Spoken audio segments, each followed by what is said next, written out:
and welcome to Talking Cars. I'm Jennifer Stockberger.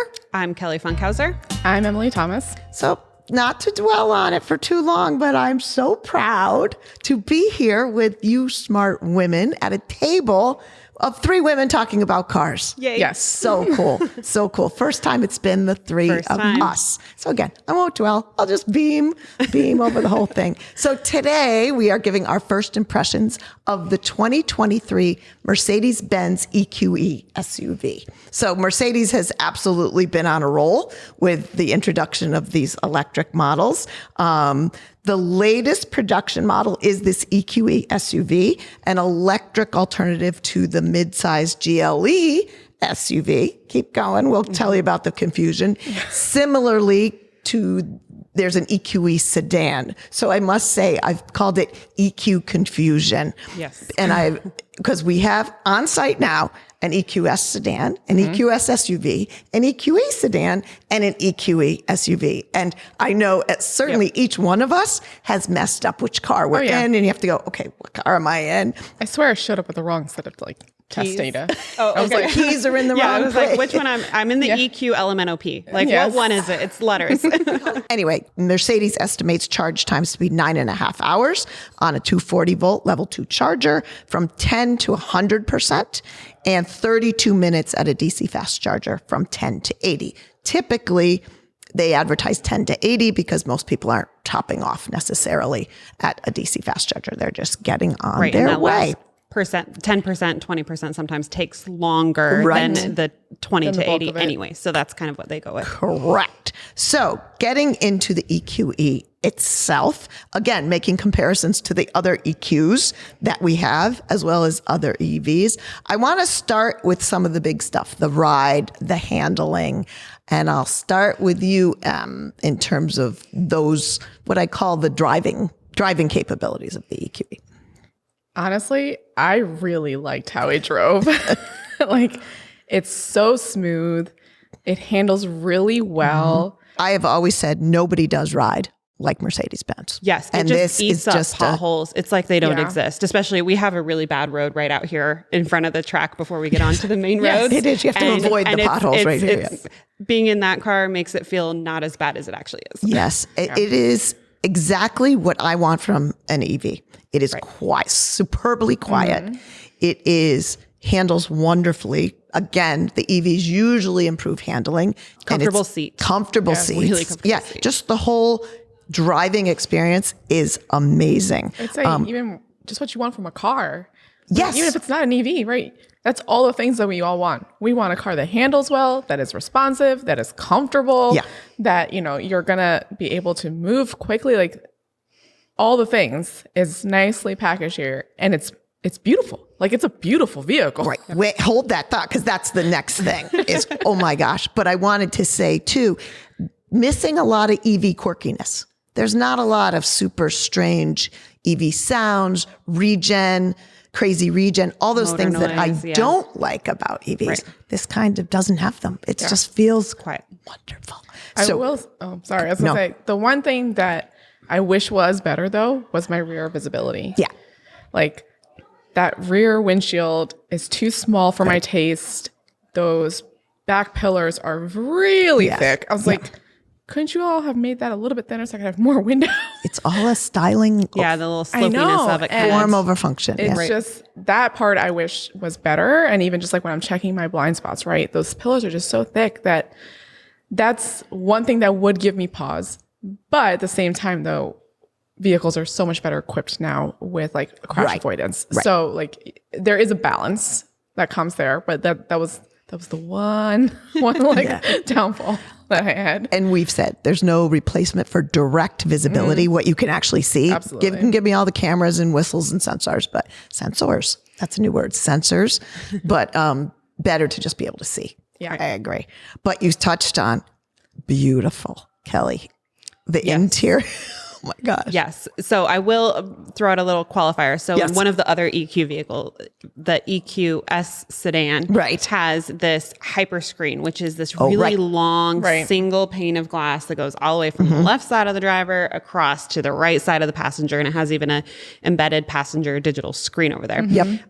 In the EQE SUV, it does not have that Hyperscreen. It has kind of two different pieces. There's a center screen and driver screen, which we actually like better. Yes, in ours it has that. Right.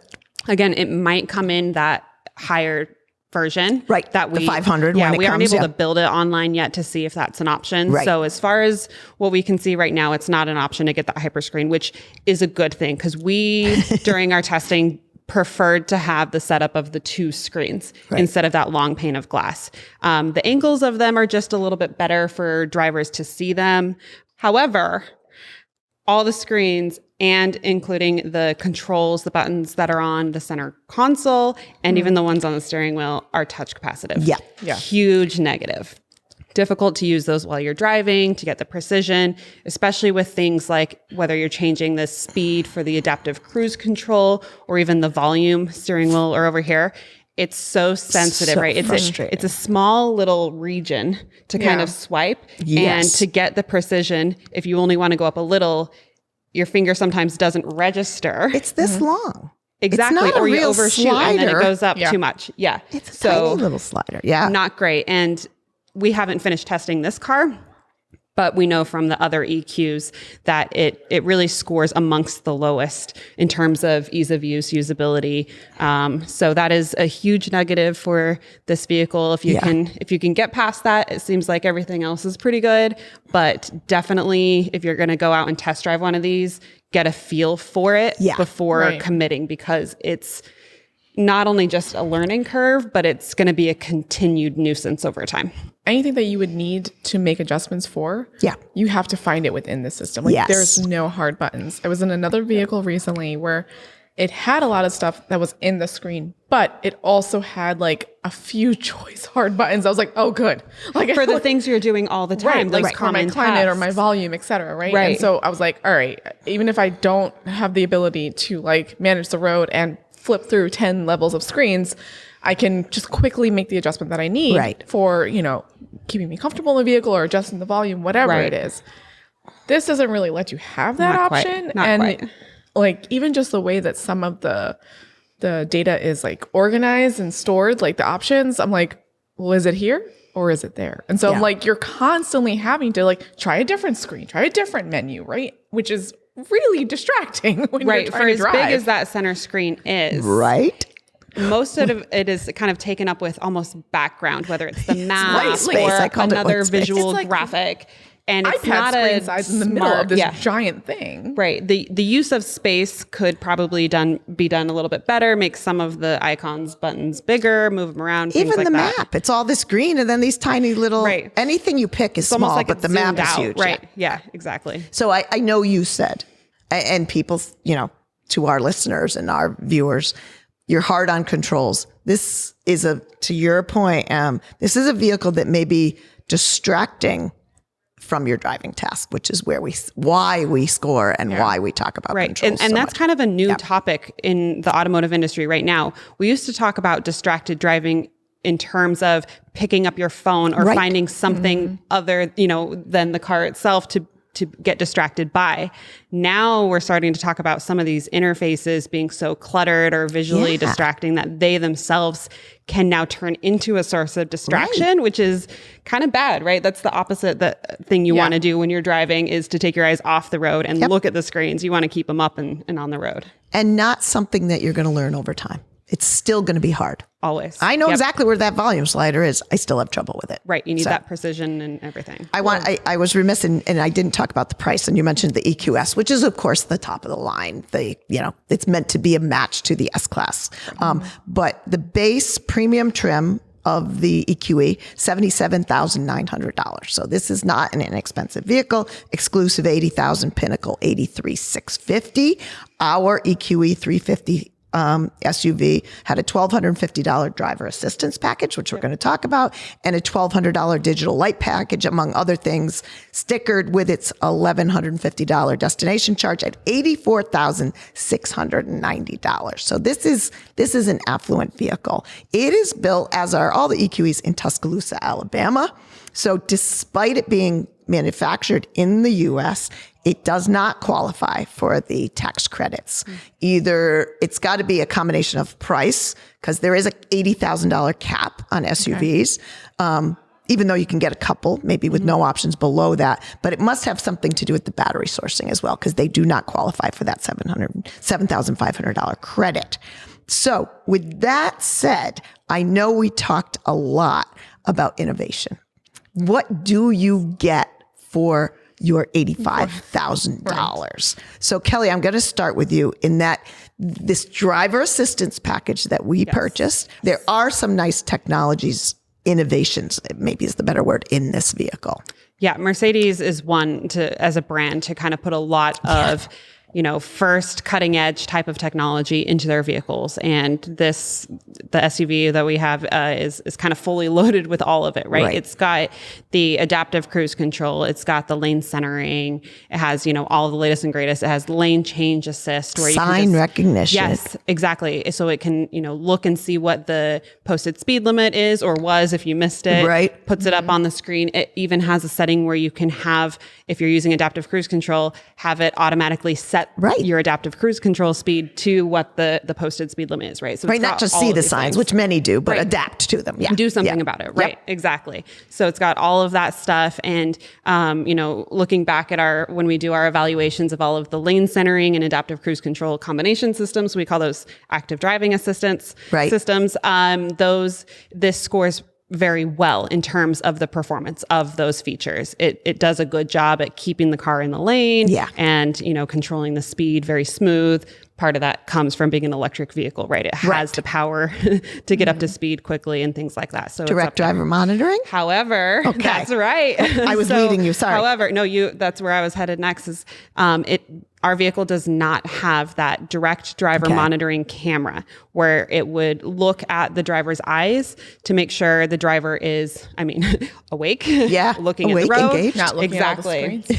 Not looking at all the screens. Exactly. Not turning the volume up. Yeah. Right. So our other EQS sedan did have that. Right. This vehicle does not have it, which is really unfortunate for such a high performing system. That's when we want to see that feature also equipped so that drivers don't become over reliant and complacent and, lots of bad things can happen as soon as you take your eyes off the road. And clearly Mercedes has the technology because it's in exactly. EQS. So they have it and it's not on there. And so this is a 2023 model year. Consumer Reports in our scoring, starting with 2024 model year, we're going to start taking off a point from the overall score if vehicles do not have that. So they get away with it for right now, but we're coming for them eventually. Emily, it also has some very interesting safety innovations, which I think are interesting. Yeah. So like we've been saying, Mercedes is really good at being at the forefront of new technologies and, developing different ways of trying to mitigate injury or avoid a crash. And so we see that a lot in their engineering solutions, right? And one of the things that they have is this pre-safe package. Right. And I was doing a little bit of research and I found that actually the pre-safe was first introduced back in 2002. Wow. And what that initially was the seatbelt mechanism that would basically pre-crash, remove additional slack out of your seatbelt. So if you've been in other Mercedes vehicles, you probably would have noticed when you get into the driver's side or the front passenger side, after you buckle up, start the car, you just feel the belt tighten. Tugging. Yeah. It's like tucking you right in. Yes. It's comforting. It's comforting. And so that technology, that's over 2 decades now. 20 years. Yeah. Which is incredible. That's the technology that I studied in my dissertation work. Right. And so it's interesting to see that, they've really been rolling out these types of things for a really long time. Yep. So the other cool. Does it adjust your seat pre-safe as well? Yes. So this pre-safe it's preparing the vehicle and preparing you, right, for an imminent crash. So it can do things like tightening your seatbelts. Yeah. The earliest one was just like tightening the seatbelts. Now it can also like turn on your hazard lights as a car is approaching you from behind.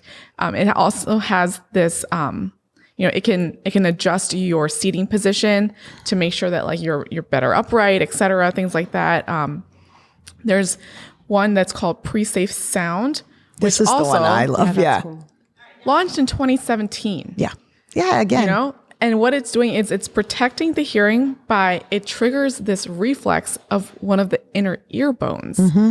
And what that does is it causes your inner ear and your eardrum to like lose their connect. Like the muscle reflex makes them not be like connected or like next to each other. And as a result, when there is like this like sound pressure that's happening during a crash, right?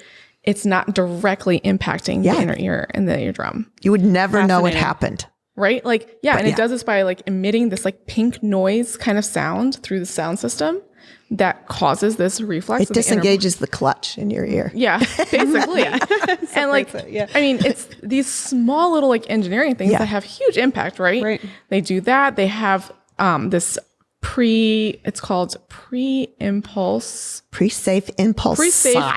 side. Yeah. And again, for the driver or front passenger, if it's detecting a side impact crash, it will inflate based on the side of the crash, right? If it's, on your side of the vehicle or on the opposite side, it's going to inflate an air cushion in the side bolsters of the backrest, of your seat's backrest. That will just basically like inflate and push you away from the point of impact. Yeah. Inches matter. Inches totally matter. Right? It gives the side airbags the ability to fully inflate and give you more protection from an intruding vehicle, etc. All of these really cool things. They introduced their rear seat airbag in the 2021 S-Class. Right. This was the first time that was going Scarab. Is it Scarab? Scarab is the bug. Yeah. So there is an airbag that's called Scarab. I couldn't find Mercedes using that name, but it likely is the same airbag. But in their language, I found that they just called it the rear seat airbag. Right. But it's basically the first frontal airbag for rear seat occupants. Its impact level is, it's less powerful than a frontal airbag for the driver or front passenger because you have so many different demographics in the back seat. Right. You have children to the elderly, but it basically is intended, to prevent that forward motion and to protect you from, contact with the vehicle interior, injury mitigation at its finest. And that's huge, especially knowing that, and you've told this, to me, that the rear seat has a lot of catching up to do in terms of the safety and technology even on of the front. The EQE. So that seems like even a big on these Mercedes vehicles. Yeah. So like to at least start that. Absolutely. So you have this optional airbag, which is here's the catch. Love all the innovation that Mercedes does. However, in their execution, they'll make it as an option. Yeah.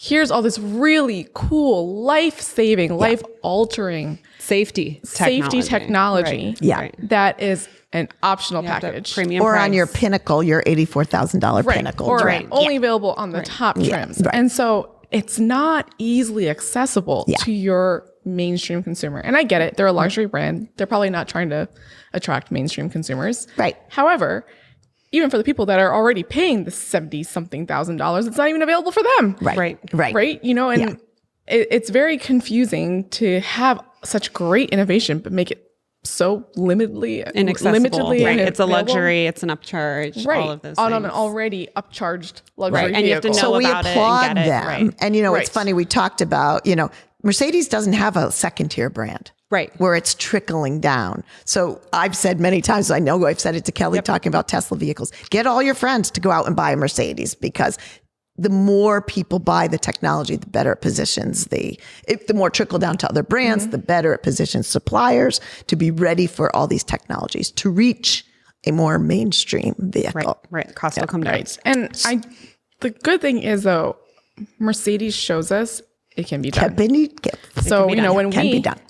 when we go to manufacturers, they're like, here are the things that we think you should be addressing. You need to address rear seat safety. You need to make sure we're not asking them to go invent something that's not, we're not out there already. It's not out there already. And frankly, your peers have shown us it can be done. Right. Exactly. You just need to figure out how to do it in a way that is going to be cost effective, right? And available to consumers at mass. Because what do we always say? Safety should be standard. Safety for all. So it can totally be done, which is why I really don't like when manufacturers are like, oh, but it's so hard. I'm like, yeah, okay, great. We've been doing this for a while. It may be harder in a $35,000 vehicle, but it can be done. It can be done. And frankly, it won't get to the $35,000 vehicle until like everybody starts to get on board with it. Right.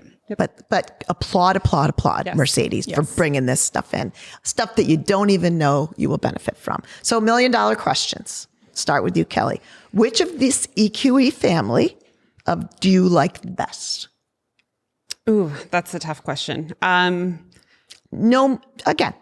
have an extra $90,000-$100,000 to spend. Yeah. Wow. Okay, I great. just gave you that. Yeah, I would love that. Okay. So probably this one, the EQE SUV, right? So I tend to prefer SUVs. I'm also, dog mom. Yeah. So I need the hatch and everything to load them up. And yeah, probably the price point is better for the EQE versus the EQS, right? And especially because I like the two screen. The two screen is better than the single hyper screen. So as long as I've got the head-up display, then I would probably pick EQE SUV. Emily?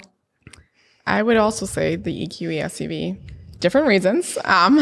One, I do think that comparatively across all the different ones, right, this is the one where I feel like, okay, I'm not being super price gouged for one. No, you're rich. I just gave you $100,000. So even still, I like to be frugal with my money. She just can't. I just can't. But also, given the evaluations that I do in the vehicle, right, in terms of, child seat fit, booster fit, looking at the rear seats, this vehicle does have the type of safety equipment that I want to see in there for, my son who's in a booster, now relying on the vehicle systems. So he's going to get those seatbelt pre-tensioners and load limiters as standard equipment in those rear outboard seating positions. Right. The child seat fit can be a little challenging in this one because of, rear facing car seats, more because of the recline. It has very steep cushion angles, but my kids are a bit older. Right. So even Nemo, who's in his, rear facing convertible, like he's not at that age where, he needs to be really reclined and it would be difficult to achieve here. I could still do it. Right. It could be challenging for a new. It could totally be challenging for somebody who has a newborn. You want to make sure that your car seat has like sufficient recline adjustments and you're able to get that nice, safe recline angle for young babies. Yep. So it has all those things. It has an occupant presence reminder, which I'm waiting to kind of see how our results pan out on how well the system is done. But just even the fact that it's there, right? Overall, this has more of the technologies that I would want to personally want as my family is growing, as my children are growing, right? Because ideally, right, we'll have the car for a while. So because you just spent because I just spent this, gifted $100,000. Yes, that Jen gave you. Okay, I also would pick this one of that family. So please, in the comments, let us know which of the EQEs you might like. I will give you $100,000 because I'm just like that to get your own EQE vehicle or EQ vehicle, and you can see what you would like. Okay, we are moving on to our audience question. As always, please keep them coming. talkingcars@icloud.com, video, email, whatever works. This week's question is from Dr. Alex from Guilford, Connecticut, our neighbor. Hello, Dr. Alex. Is MPGE, A, the energy available in 1 gallon of gasoline, B, the cost in dollars of 1 gallon of gasoline, or C, the carbon emissions equivalent to 1 gallon of gasoline? What trait of gasoline is an electric car's efficiency being compared to? Pop quiz. Kelly. A. Yes. I agree. It's A. Am I right? Listen, that question is structured very much like Right. So it's essentially the equivalency of a gallon of gasoline. And I know there was the follow-up part of that was what are the traits, right? And it's essentially, how efficiently, whether it's gasoline or kilowatts. It's how efficiently that energy is being used. Yeah. So it's essentially a metric if you wanted to compare the fuel efficiency of a gas powered car to the power electric efficiency of an EV. It's the number to compare to. It's still really confusing, right? Especially because people don't really understand how, like, what is the quantity of a kilowatt hour, right? Like that's a little foreign. This was the consumer friendly approach, and still and not we have a talking cars. Consumer friendly, right? Exactly. Yeah. So there's a conversion, just like you could convert Fahrenheit to Celsius, right? There's a number you can use, but 33.7 kilowatt hours of electricity generates the same amount of heat as measured in British thermal units of 1 gallon of gasoline. Well, I always think in British thermal units. So it is not the only, and I agree, we, Consumer Reports, are kind of because we don't think it is really a consumer or friendly approach to comparing EVs. Why do you necessarily want to compare your EV to your gas anyway? Different species. We think range, charging times, useful items like that. How many miles in a full charge is what I want to know. Exactly. How far can I go? How often do I have to charge? And how long is it going to take me to charge? Exactly. I agree. And it's not the only not consumer friendly. I think of things like our uniform tire quality grades, which are a ratio of what your tire wears to a standard tire that you don't know how many miles that actually gets. And again, Consumer Report says, we'll tell you how many miles to wear out. You know, we don't need a UTQG grade. We're seeing on the window stickers, right? It used to just be that MPGE. number, that conversion rate. But now we're seeing the little, car symbol below that usually shows like 250 miles range, right? And so we're seeing more information being put onto the window sticker, which is really helpful, I find. Super helpful, helpful. That's always the first thing I want to know, even when I'm checking out one of the EVs from work. I'm like, can I get to where I need to go? How much range is on this thing? And account for weather. And if I have 5 other adults, the weight of that, et cetera. So that's what Is it cold? All those things that we've talked about a million times. So yes, great question, Alex. I hope we passed. Dr. Alex.